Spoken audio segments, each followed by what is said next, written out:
नमस्कार दोस्तों, स्वागत है आपका हमारे चैनल पर। आज की यह कहानी केवल महाभारत के युद्ध की नहीं है, बल्कि उस हर इंसान की है जो जीवन में कभी न कभी कर्तव्य और भावनाओं के बीच उलझ जाता है। ये कहानी है कुरुक्षेत्र की, जहां अर्जुन जैसे महान योद्धा भी अपने मन के बोझ के आगे टूट गए थे।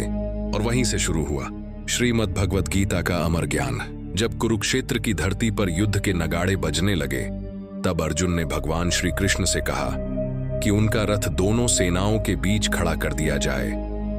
अर्जुन यह देखना चाहता था कि कौन कौन लोग इस युद्ध में एकत्र हुए हैं। श्री कृष्ण ने रथ को भीष्म, द्रोण और अन्य राजाओं के सामने ले जाकर रोक दिया और शांत स्वर में कहा, हे पार्थ, इन कौरवों को देखो जो युद्ध के लिए तैयार खड़े हैं। अर्जुन ने जब चारों ओर दृष्टि डाली तो उसे दोनों सेनाओं में अपने ही लोग दिखाई दिए।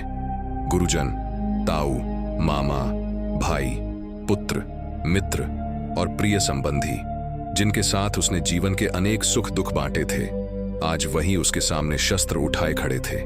यह दृश्य देखते ही अर्जुन का हृदय करुणा से भर गया और उसका मन विचलित हो उठा।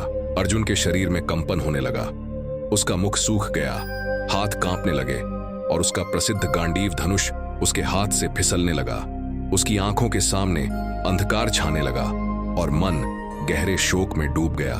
तब अर्जुन ने अत्यंत व्यथित होकर श्री कृष्ण से कहा कि वह अपनों को मारकर न तो राज्य चाहता है और न ही सुख और विजय। अर्जुन ने कहा कि जिन लोगों के लिए हम राज्य और सुख की इच्छा करते हैं, वही यदि इस युद्ध में मारे जाएं, तो ऐसे राज्य का क्या अर्थ रह जाएगा।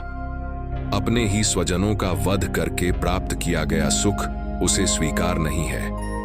ऐसा करने से केवल पाप ही मिलेगा और वह पाप से भरे जीवन को नहीं अपनाना चाहता। इन विचारों से घिरा हुआ अर्जुन पूरी तरह टूट चुका था। उसने अपना धनुष नीचे रख दिया और रथ में बैठकर शोक में डूब गया।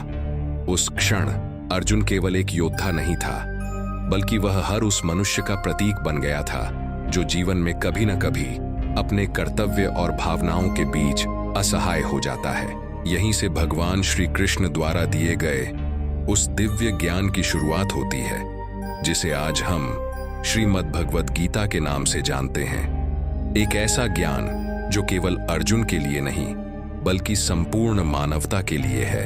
अगर आपको यह कहानी प्रेरणादायक लगी हो तो वीडियो को लाइक जरूर करें, अपने मित्रों और परिवार के साथ शेयर करें और ऐसी ही आध्यात्मिक और प्रेरक कहानियों के लिए चैनल को सब्सक्राइब करना न भूलें, क्योंकि कभी कभी एक सही विचार पूरी जिंदगी की दिशा बदल देता है। जय श्री कृष्ण।